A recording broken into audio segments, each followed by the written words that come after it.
Hello, humans, and welcome to another episode of Tommy's Top 10. That's right, and today we have a special guest.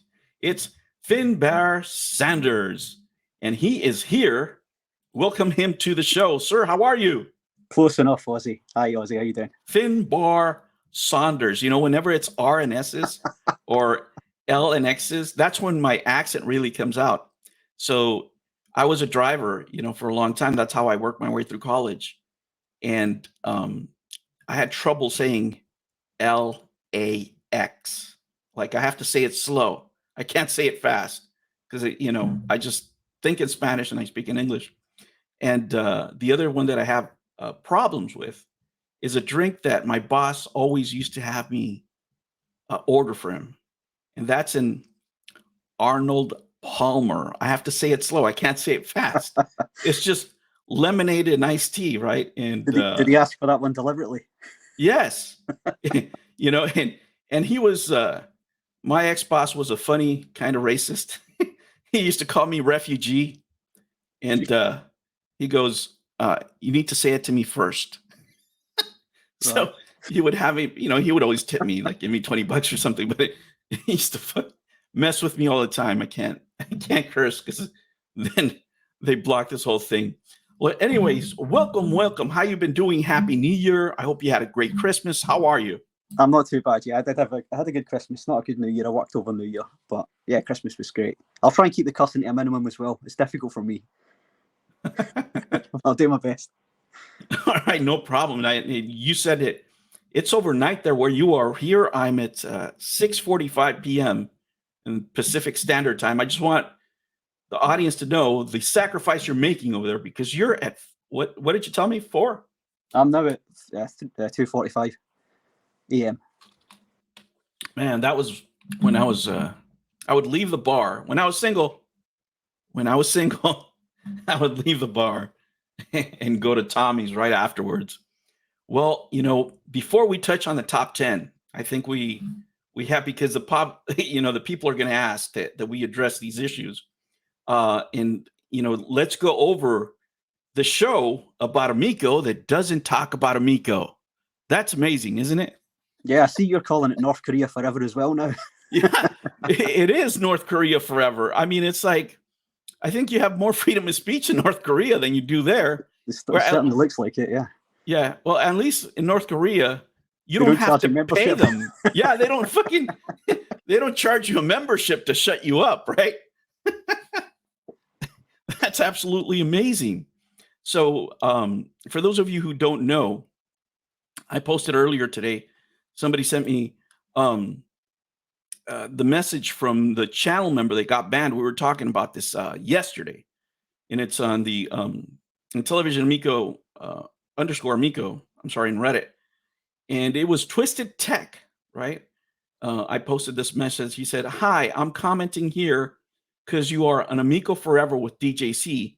Can you please let him know I am a channel member on his channel, but I am banned." It seems as though I was banned by his producer during Amico Forever because I asked about Amico and the lawsuit. Can you let him know so he can unban me? You can't make it up. You can't make it up. Who did he send this to? I don't. It looks like a Facebook post. I don't know where it's from. I had it sent to me. But there's, I posted it there, and that is the username, and that is insane, right? That is absolutely insane. He may just be one of many. He's the only one that we've seen that's spoken up, but there may be others that are members. Now, like Sweet and Tender Hooligan had bought $50 worth of memberships for people, so there's a good chance a few members have been. I mean, you've got to understand, they started this last week. Ozzy, this is not just this week; it's been last week as well. Since Mike Mullis has been in control of it. Yeah, I'm telling you, Kim Jong Mullis. North Korea forever. Oh man, that's maybe we the watch along party should be called that now. It is absolutely crazy. I mean, but it's on brand for this company, isn't it? I mean, there's physical products that aren't games, right? And that's There's the thing. investments. And Yeah. that's the thing. I now sort of look at the company, and this podcast is two. It's one and the same. It's what it feels like, especially now that you've got Yeah. John Alvarado with a spanner. So Yeah.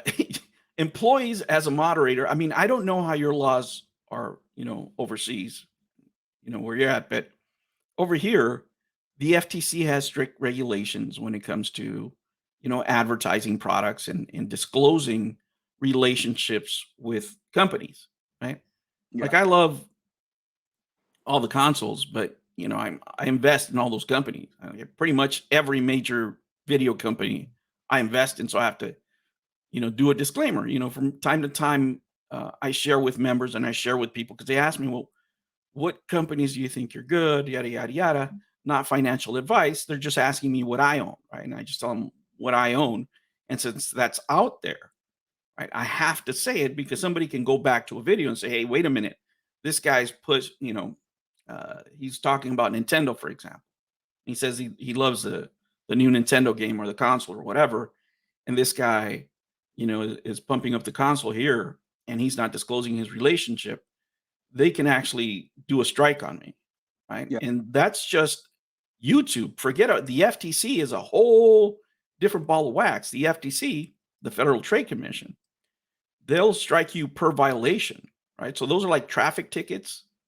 But if you repeat them over and over again, they keep getting bigger. And if you don't have the money to pay them, ooh, you might be wearing a new uniform for work. You know what I'm saying? okay. But anyway, let's talk about what made this legendary, right? And we have to talk about the man that really was a catalyst for all this. He was a top entertainer for me during the pandemic. Let me ask you, how did you live the pandemic? And were you around for the Amico at that point, or where did you start? So for me, it sort of came into my view when my interest in the Atari VCS was coming to an end. And I know you've got one of them, Ozzy. I know Yes. you've got one in that very room that you're sitting in, probably. But Yes. and that sort of led on from my interest in the Coleco Chameleon / Retro VGS. So these things all sort of fall into the same category for me because they're all consoles that carried a retro name, and they were all a shit show basically. But as bad as the first two were, as bad as the Chameleon was, and that was bad, and that's a whole other story that we won't get into tonight because it goes on for a long time. And I know the VCS released in the end, but it was a shadow of what it was promised to be, and it cost a fortune in the end. But both of those two are not a patch on what the Amico has become. The Amico has been so badly handled, and you couldn't, honestly, you could not try to handle it more badly than they have handled it. They've had to really go out of their way to handle it so badly. So it came into my view around about mid-2020, and I was watching Smash JT's videos around that time, and I remember him being hypercritical of the VCS because they ghosted him. Yes, I remember that.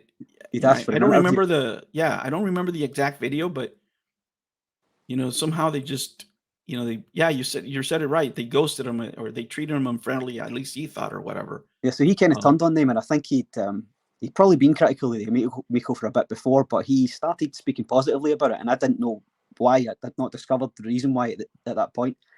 But Pat and Ian were also covering it, and they were starting to get quite personal, and so was Tommy Tallarico with them.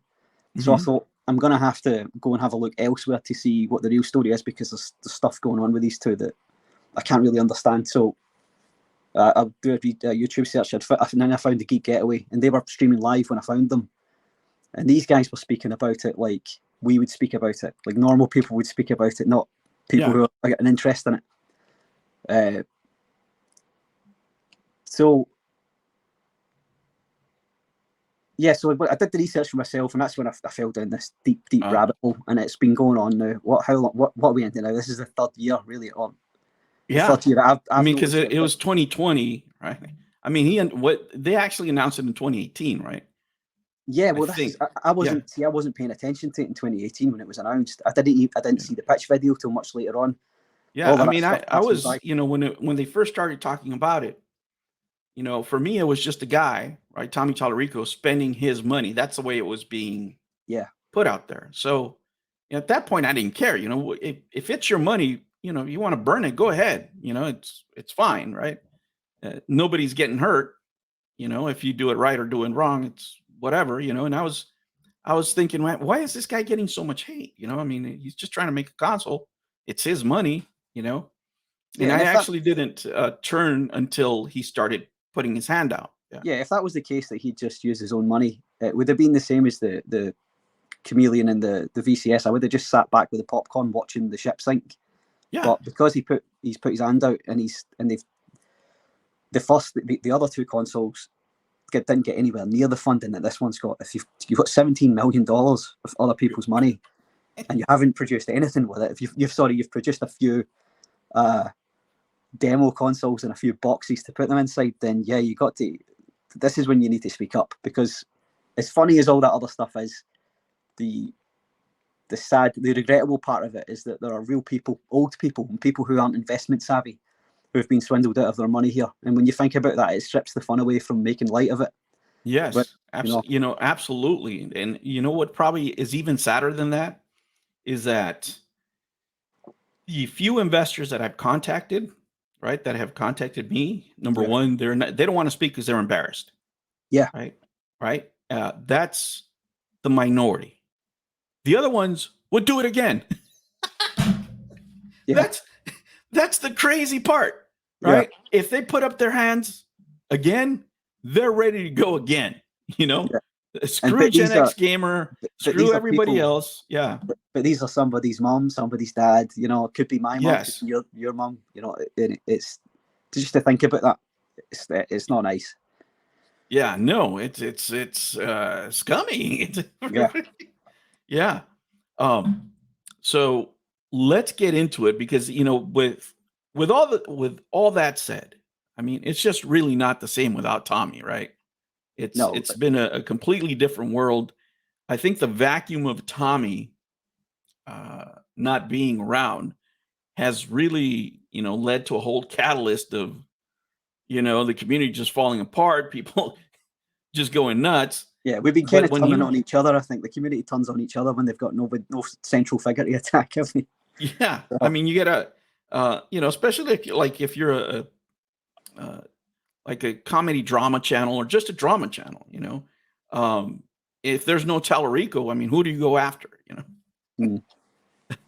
So here we go. Your top 10, right? Yeah. So let's start off with number 10. I'll have to list them off, because I've moved them around a little bit from the list I gave you.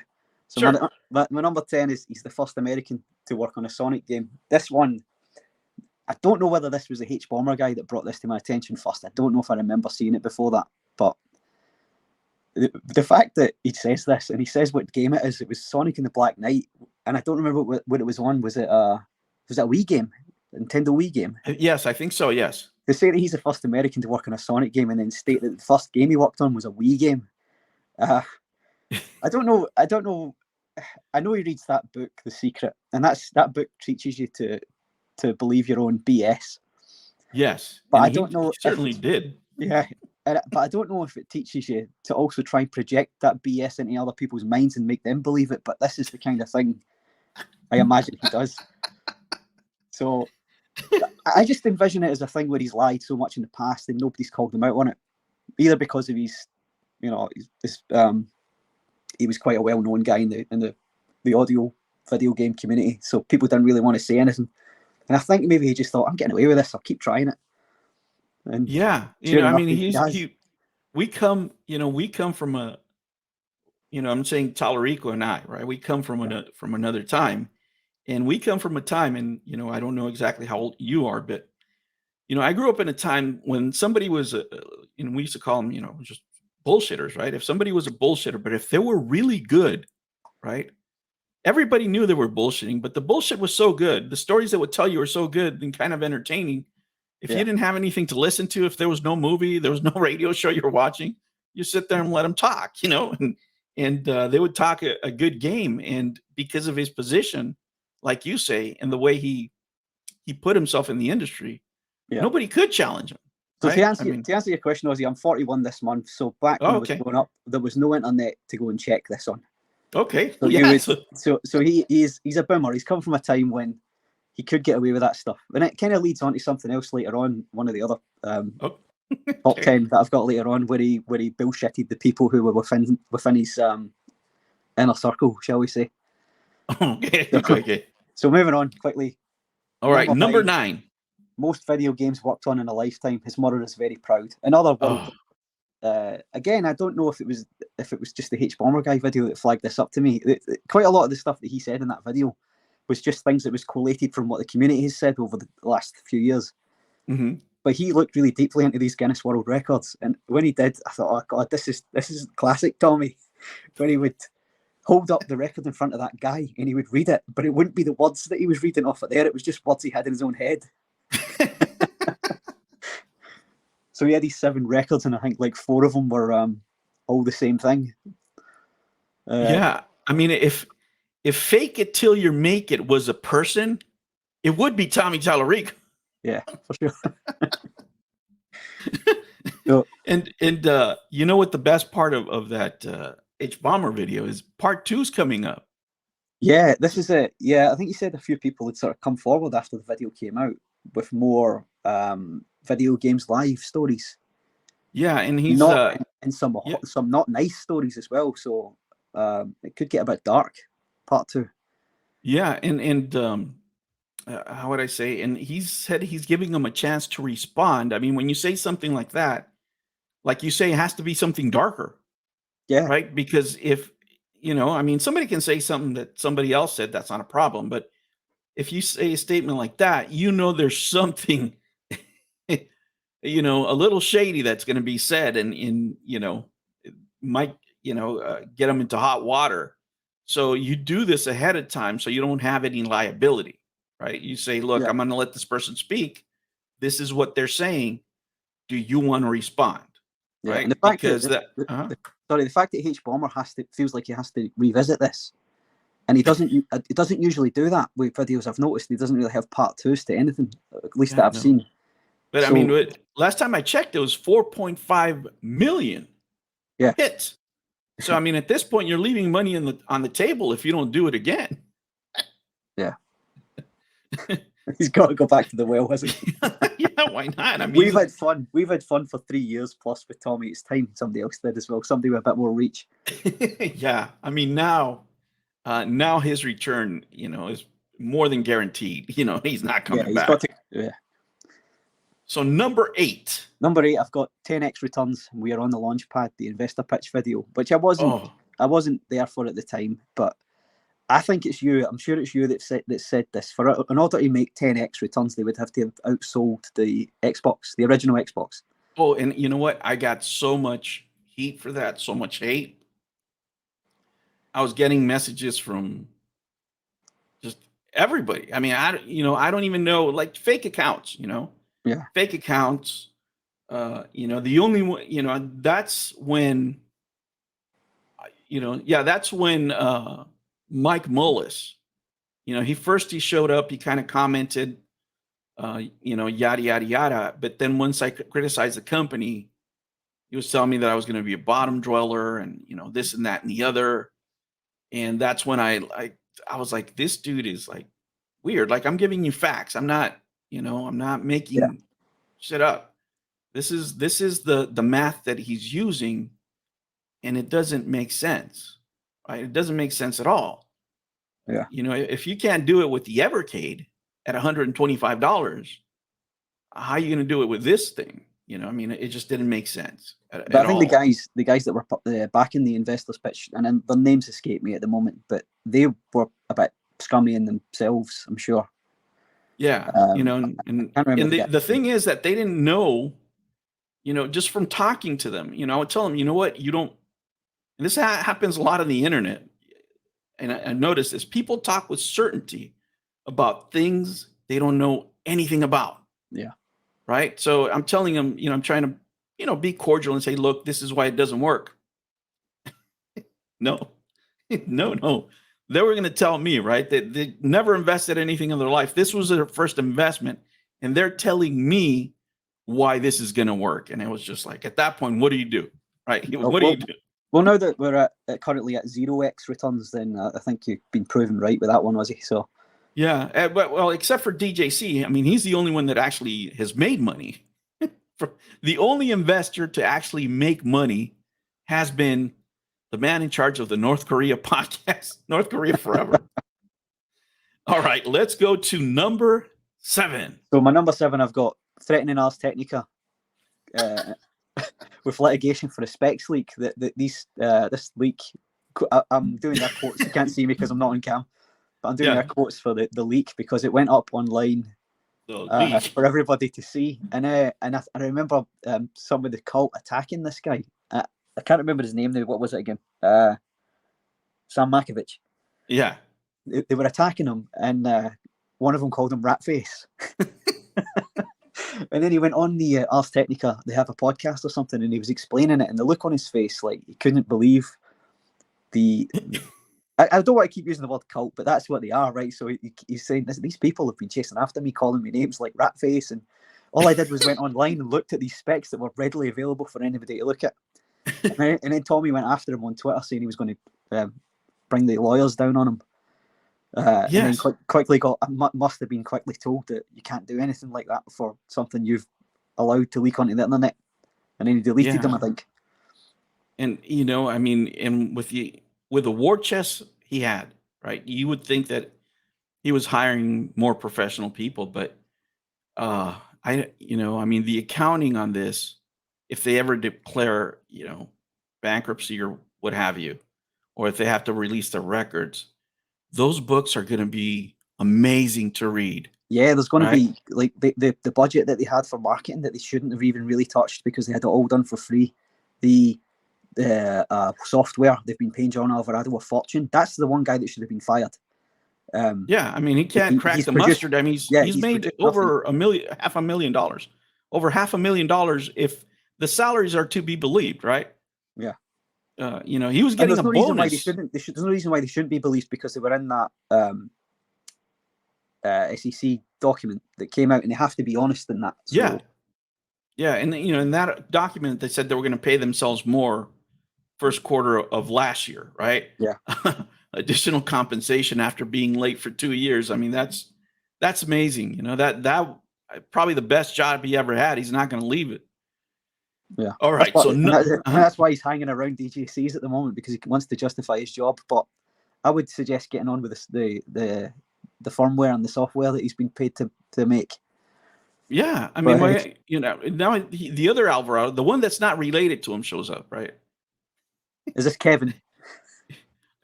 I don't know if it's a son.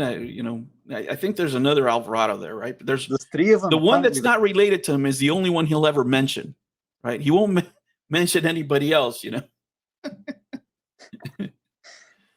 All right, so we're at number 6. So my number 6 is dropping Smash JT and the Retro Bro like a bad habit after they become critical. And this is after wooing Smash with a Ferrari ride and convincing him to invest 10K. And Retro Bro touching on the advertising, running the Crayola for free for him. So and I remember, like I said before, I watched Smash JT for a while when he was doing his VCS stuff, and some of his Amico stuff I quickly jumped off when he went really hardcore pro. Mm-hmm. But when he started doing his walks in the wilderness, then he started getting really, really annoying. I'm sub to him now, right? I've got no problem with him now because he's jumped ship and he's said quite a lot of interesting things about what's going on. But when he was doing his walks in the wilderness, attacking Pat and Ian and pushing the console, he was so irritating to the point where I couldn't watch him. I didn't really watch much of John's show. I know he had a show as well, and to all intents and purposes, it was a bit better than DJC's because he would allow critics on to speak as well. Uh-huh. Same as what Tony did with him and Cyrus at the time and Saggy came on as well. So everybody got to speak their mind. But yeah, I think just dropping them like that. I remember when Smash jumped off first, and I remember John having a go at Smash, and then 2 weeks later jumping off himself because of the escrow money was getting used to pay wages. So yes. And running that Crayola event for free, he's still mad about that. I can see when he speaks about it. he's still mad about doing it. He shouldn't have done it, but there you Yeah, I go. It's mean, look, that silver at that tongue of Tommy. point, yeah, at that point, they were believing Tommy, and because there's everybody has different experiences in business, especially when you've been a small business owner. You think that everybody is in the same plane, right? You're trying to do the same thing, so you try to help people out because you know how hard it is to start a business, this and that and the other, right? Yeah. What they didn't know, right, what was just ridiculous to know, is that if Tommy was to be believed, okay, if Tommy was to be believed, there was an event planner there, and he said everybody was making six figures. So Yeah. the event planner was making $100,000 for not doing Doing anything. nothing. And then on top of that, they had a marketing guy making $152,000. Yeah. Right? So you're spending over $250,000, and the fans are putting these together. Right? Not to What I mention was saying, the marketing budget that he also had set aside. He had a large marketing budget for the manager to use as well.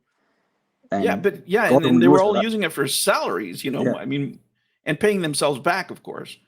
So I mean, that is just, I mean, if I was a fan, right, and I found this out afterwards, and I had done all this for free, I wouldn't mind if the person I'm helping didn't have the money, right, to pay me, if they didn't have the resources to do these things. But doing it like that, having these people work for free, which is right on brand, right? Just like everything else he does, he gets people to work for free because he's a celebrity, and then he takes 100% of the profit. But in this case, he just didn't pay these people. Yeah. And it's just, geez, it's just really disgusting.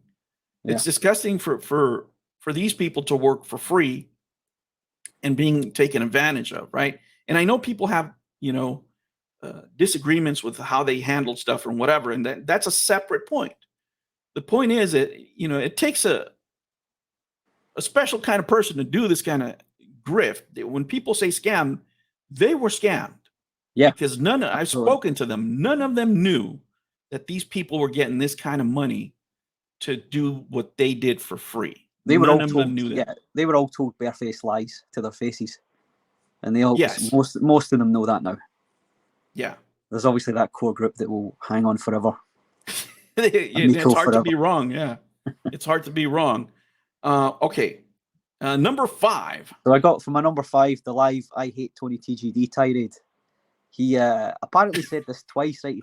So he said on it. Is it Vara Dark? Is that the lady's name whose podcast Tommy was on? And that's where he said it quite a few times. That's the one I saw the clip for. Tony also said that he said it on Saggy's show, but I never saw that. I don't really remember seeing it on Saggy's. Now, let me preface what I'm going to say here about Tony first by saying, Tony, I love you, man, right? But Tony is a nobody. I'm a nobody. You're a nobody, Aussie, right? We're all nobodies in the grand scheme of things. Exactly. Tommy's the CEO of a company. Tony's a critic, but I don't remember him ever saying anything hateful. Tommy felt it appropriate to go after Tony and say he hated him, make lies up about him. I mean, Tony's got receipts, he showed us, okay? So make lies up about him, saying he did this and he did that. And this is the CEO of a company going after a guy, and at the time he said this, I think Tony had 400 subs. It's really not worth your time. But the fact that he felt like he had to do that goes to show the measure of the man, and I don't know why he felt like he had to come after him and why he felt like he's had to come after everybody. But, I've done in the past, I've done assessment for companies, and this is a common trait that you see on CEOs that are not prepared, right? Yeah. If you ever want to see a CEO that is not prepared, number 1, he's always talking. Number 2, he's always doing things that he shouldn't be doing, right? And one of the questions I asked him, I said, I would ask them to make my point. I said, have you changed the toilet paper today in the bathrooms? You're in charge of that too, right? And they say, no, what are you, insane? Right? And I'm like, well, actually, that would be more productive than you being on Twitter fighting trolls. Yeah. Right? You could save some labor, right? There's a reason why you're not changing the toilet paper. It's because you make the most amount of money, right? And the person that makes the most amount of money gets paid for a specific job, especially if you're a CEO. And it's actually one of the hardest jobs, even though it's the easiest one that people think it is, because basically you're a CEO. This is your job. You hold you where's the wind going, right? That's where's the market going? It's going that way. Okay, I'm going to move that way before everybody else, so we make the most amount of money. That literally is your job. Yeah. And to do that takes 24/7. If you get it right, that's why people pay you so much money. But when guys are doing this as CEOs, exactly they don't know what the hell they're doing. Yeah. They don't, And it was just, you're right. It was funny to see him engage not only positively, but negatively, right? Yeah. If I was doing math, I'm doing this chart, and yeah, you're right. At that point, I think I had less than Tony. I had like 250 subscribers, something like that. Yeah. Right.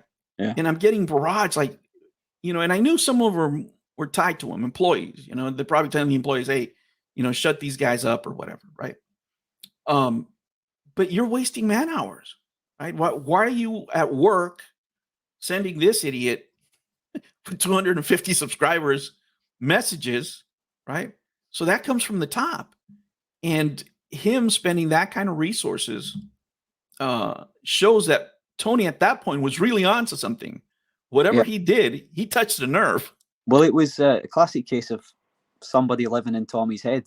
And that kind of leads me on to the number 4. Which is the unlisted Pat and Ian response video. Another pair of guys who have lived in his head for the last few years. Now, as small as the channel was as all you guys are, Pat and Ian, I think Pat's got about 250,000 subs. I don't know if he has more now, but even that isn't a huge enough number to be really concerned about what these two guys think. Those two weren't ultra critical of this from the very beginning.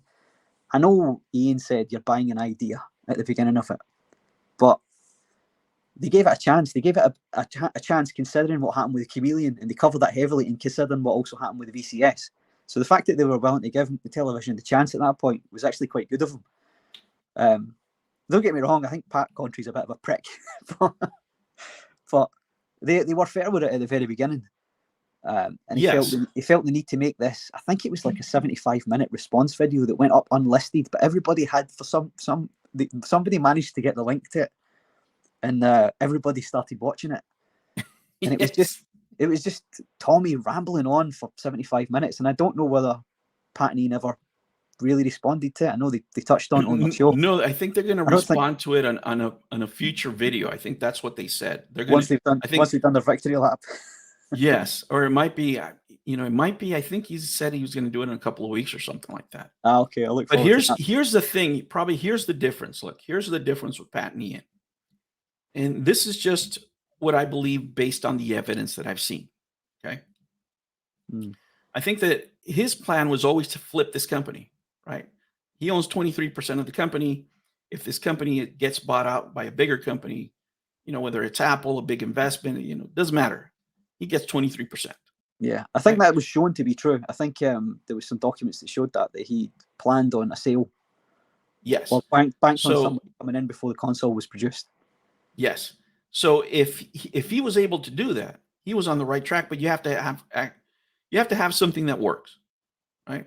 That you can't fake, because whoever buys the company can go back and sue you, right? If you misled them in some way.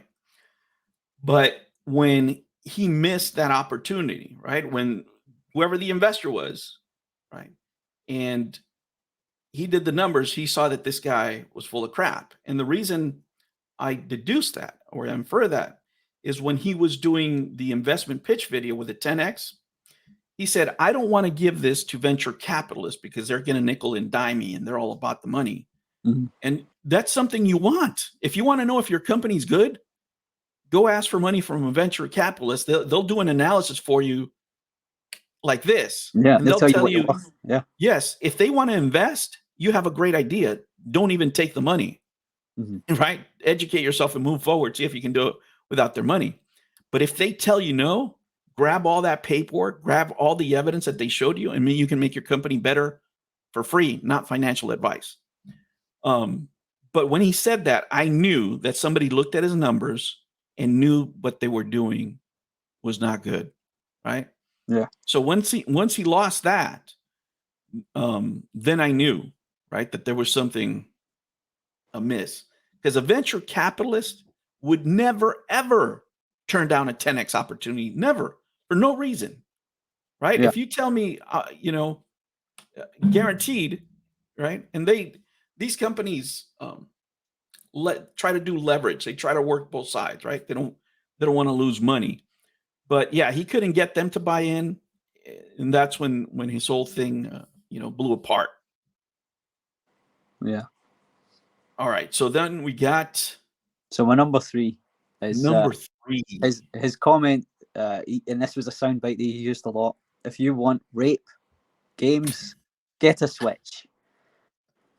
So yeah, every time we went on an interview with somebody who mentioned this, and I'm yet to find one of these games. I don't know. I know there was talk about what, like, a specific game that had a story on it that was the storyline, but I don't think there are any games like that. He also mentioned something about, I don't know if it was him that mentioned it. Did he say there was CP on some Switch games sold in Japan?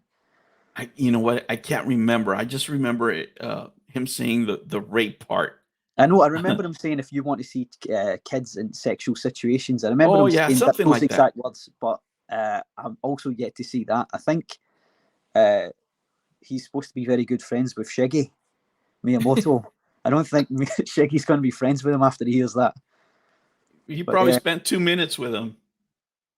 The way he does things, like he met him 10 years for 2 minutes, right? And he'll say, "We've been friends for 10 years." Yeah. Well, wait a minute. And it sounds like Shiggy didn't really like the work he was doing on Metroid. Oh no! What did he keep, like, one sound or something like that? I think so. Yeah. All right, we're down to that may not have even been his sound. It might have been Joey's. Yeah, I think it was noise or something. It wasn't even like real sound. But he worked on it. It was one of his many games that he worked on. So speaking of games he's worked on, he's number 2. The tank battle tanks, tank debacle. No, I don't remember. I remember this. I remember this day. I remember this day vividly. But I don't remember whether it went up first as tank battle or battle tanks. All I know is halfway through the day it was changed. I remember the video going up as one of the 2 names, and then later on it was changed. Like, the graphics and everything had changed. I think it was in television battle tanks. Then it changed to tank battle. Yes. And I think it was like something like 3 times. It's like college kids were working on this stuff or something, like, "Oh, you got that one wrong. Okay, change it. Oh, well, you didn't check this. This one's wrong too." It was taken down for the title to be changed, and then I think it was taken down for assets to be edited, because this is the great thing about the internet, Ozzy. This is why I love it. This is why I kind of like the way the Atari Age forum tore apart the Chameleon as well, is because if you put anything out there in the ether, there is millions of private investigators ready to rip everything you put up there apart and find anything wrong. And it took them about, and I don't know how they do it, it took them about 20 minutes to find out that the tank was stolen from that movie, Fury. Yes. You remember that? And then they had to take it down and edit it. And it's like, and then there was talk about, these assets, don't worry, we've got receipts, we've licensed these assets. And then it became all the placeholders. And I don't ever think it was admitted that whoever was working on those games just stole the assets because they were amateurs. Yes. There is no way I don't know how production of a game works. I'm not a game dev, right? Mm-hmm. But surely, if you're going to showcase something, or give a game that you've been developing to the company that you're making it for to showcase, surely you would tell them, look, don't show that part. That's an asset that we've stolen from somewhere. You wouldn't put it up on the internet for the whole world to see. But they did, and they tried to cover it up, and and that really was the swan song. If you think about it, that was Tommy Tallarico's swan song. Yeah, I think that's what yeah. forced him out. I think that was the last straw. I think that's what made the board get rid of him in the end. Yes. Not only the fact that it happened, but the way he handled it, because he could have covered it. Yes. You know, and I spoke to when Gator Ruse was here. I spoke to him because I was laying the blunt of the responsibility on John Alvarado, and he was telling me that the way it works usually is that when these developers give you the game, they're supposed to tell you this is done or how it is. And I'm paraphrasing, right? But he always said really it's the developer. So then you have to try to ask yourself, who did they hire? Right? I Yeah. mean, who are you hiring to make these games? And you know, all the games are like that. You know, Yeah. it's like that you're hiring amateurs to do professional work. So I work here in Silicon Valley, right? Mhm. And my neighbors work at major game publishers, right? Yeah. So I went to them and I asked them, look, and I showed them, and you know, to this point, when they see me coming, they're like, oh, Oh God, it's the Amico guy. this guy again, Jesus Christ, with his crap, because they know what I'm going to ask, right? And a couple of times when I was telling them what was going on, they were like looking at me like, no, you got something wrong. And like, nobody does that.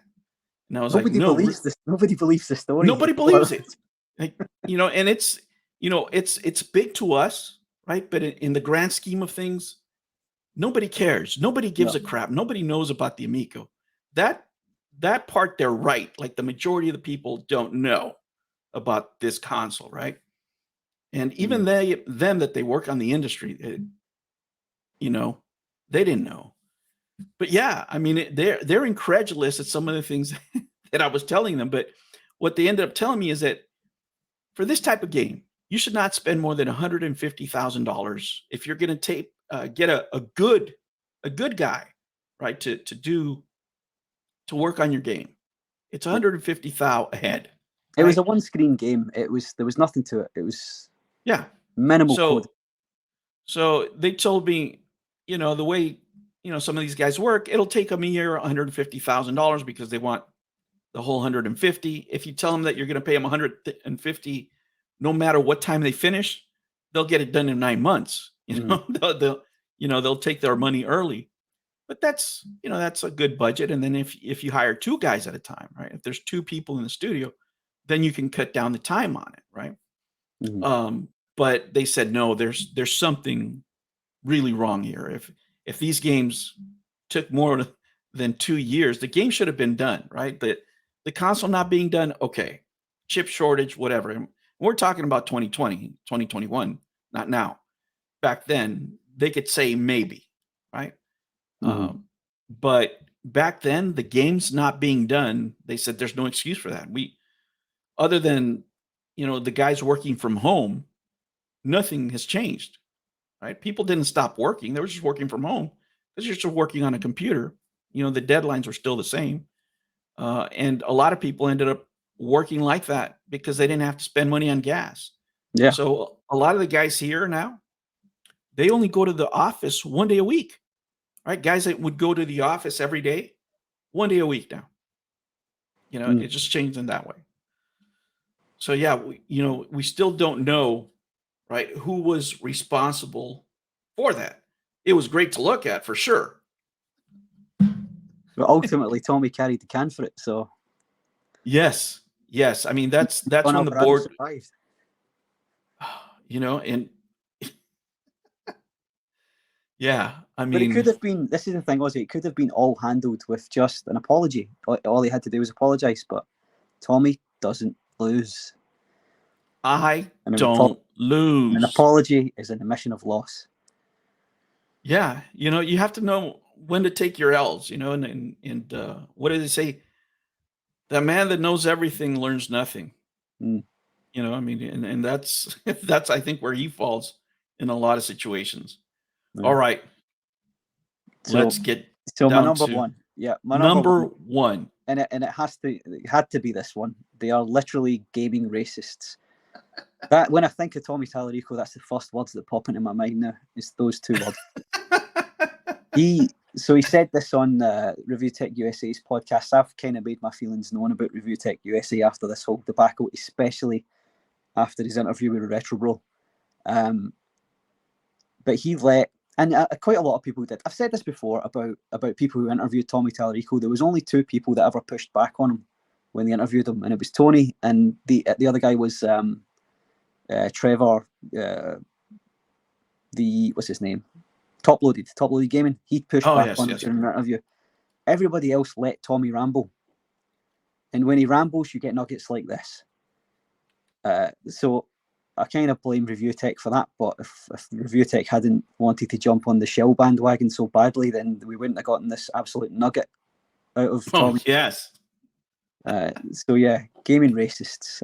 Yeah, and that's because the chat was going. And remember that at first, when they did that interview, Pat and Ian really laid into him, right? Yeah. Because I mean, he had laid into them, I think, because of the Diablo thing back in the day or something. But they had something going on before, but they really laid into him, and he kind of wanted to push back because at this point, because he said it, he was looking for some sort of partnership, right? Some sort of program. And I think that's where Tommy went wrong. And he should have paid everybody off ahead of time, instead of doing all these little shows, for free labor, which is his brand, right? You got free labor from all these small YouTubers in order to promote your console. You should have just paid the money to Metal Jesus, to everybody else. And, they would have done it. And if you look at the other thing with Pat and Ian is they have a blind spot, right? They have a blind spot for John Riggs. They have a blind spot for, the Metal Jesus crew, right? For John Hancock, because they all go on tour together and those things, Well, those guys, I think I remember hearing those. A couple of those guys actually gave their price. They gave a price for what they would take to Shell, and I'm sure John Riggs did because he did Shell for him. I know he likes to bury that now. He doesn't like to admit it ever happened, but it did, and his face is still on the website. Oh, so and the investment side of it, So he must have been, and I remember also when he said, I don't know what Rich took for it, right? But I'm sure Rich would have took some money for it as well if it had been offered.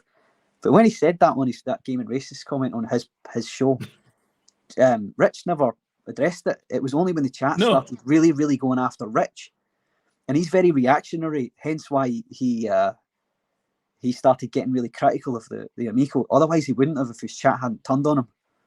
Yes, I think he envisaged losing some subs because of it, but he tried to turn it around, and that's why he took John on his podcast and tried to embarrass him as well, which is bad form, especially for a guy with so many subs. I mean, he's like at 1 million, so yeah, absolutely. Yeah, but the great thing about him being at 1 million is that Gaming Racists thing is right in the spotlight now because it's such of a YouTube channel. Yeah, and the other thing is that he still goes back, right? He's still doing, damage control for that. So anytime he can go back in time and take a swipe at Tommy and in television, he does it too. Yeah.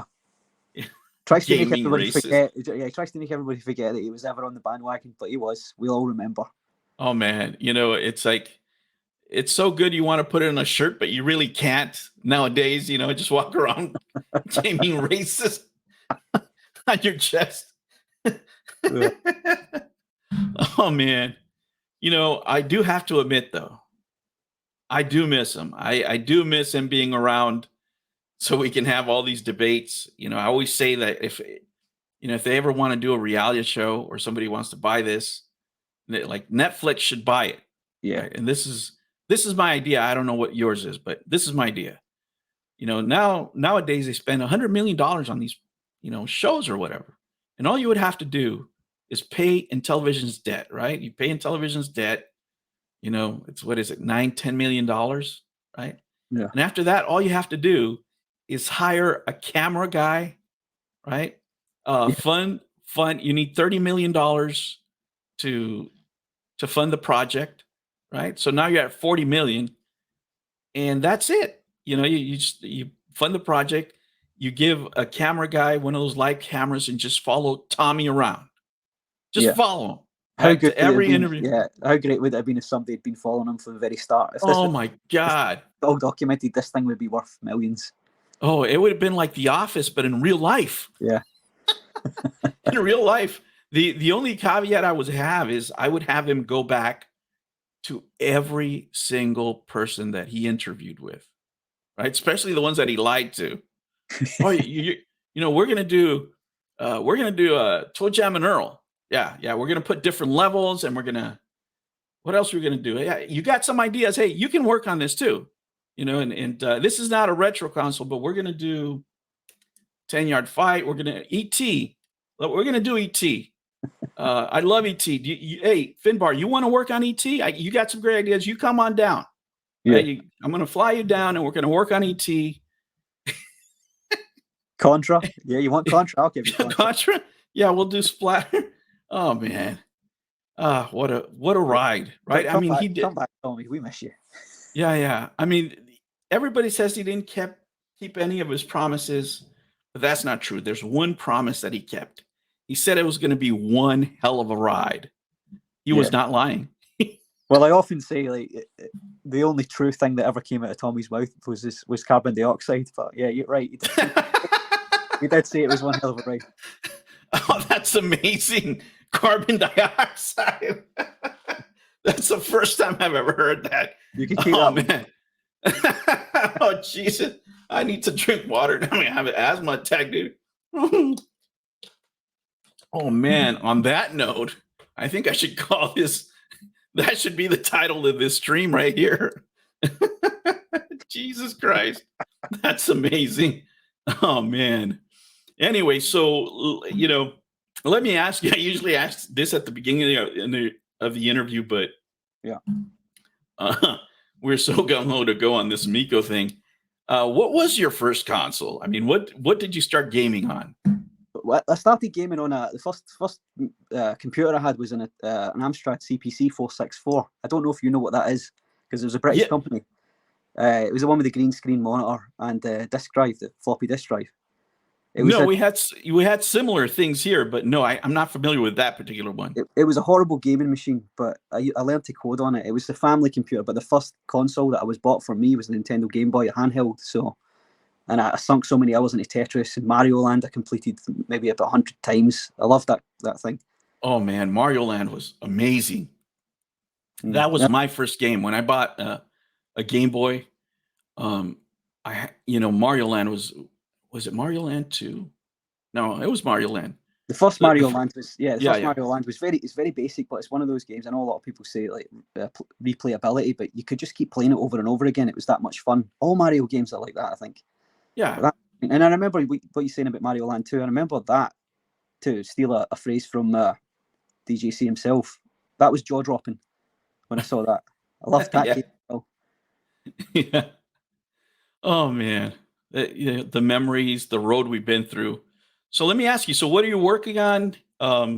Where can people find you? So you can mainly, to be fair, you don't find me anywhere but the Geek Getaway. You've kind of popped my non-Geek Getaway cherry tonight. You'll find me on there. I'll be on there. I'll be doing the gaming streams sometimes. I'll do that. I'm pretty much always on the Saturday show.